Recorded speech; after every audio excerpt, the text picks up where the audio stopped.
Salam, xoş gördük. Mən Nüfər Həsənova.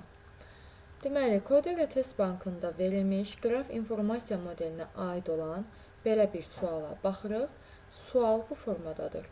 Verilmiş qraf modelinə əsasən A təpəsindən T təpəsinə neçə müxtəlif yol ilə getmək olar? Deməli, A təpəsindən T təpəsinə. Gəlin başlayaq. Deməli, A təpəsinə çıxan yolların üzərinə 1 yazırıq. 1. Və D-yə daxil olan bir yoldur və çıxışlarına da 1-ləri qeyd edirik. D-yə daxil olan 1-dir, çıxışına da 1 yazıram. C-yə daxil olan, daha doğrusu gəlin B-yə daxil olanı yazaq. B-yə daxil olan 1-dir, çıxışlarına da 1 yazacam.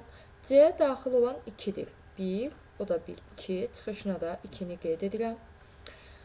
Deməli, I şəhərinə daxil olanlar 1, üzərinə 1 əlavə edirəm.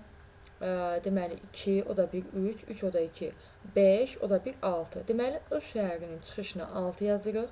K-ya daxil olan yollar 1-dir, çıxışlarına 1-ləri qeyd edirəm. F şəhərinə daxil olan yolların sayı 1 olacaq, çıxışlarına da 1 yazıram. G şəhərinə daxil olanlar 6, o da 2, 8 olacaq, çıxışına da 8 yazıram. M şəhərinə daxil olan, deməli 8, o da 2, 10 olacaq və çıxışlarına da 10'ları qeyd edirəm. N şəhərinə daxil olan 10 yol var, çıxışına da 10 yazıram. P şəhərinə daxil olan 10 yol var, çıxışına da 10 yazıram.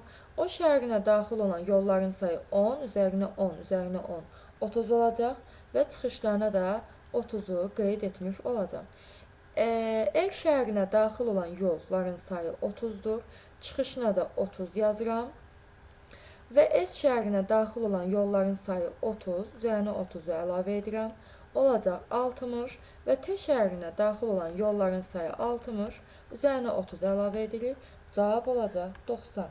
Deməli, cavab Y bəndi.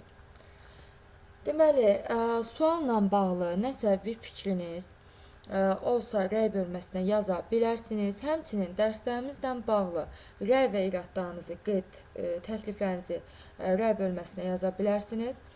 Əgər dərslərimizlə bağlı ətraflı məlumat əldə etmək istəsəniz, deməli, əlaqə nömrəmizlə yaza bilərsiniz. Deməli, 050 515 deməli 73 66.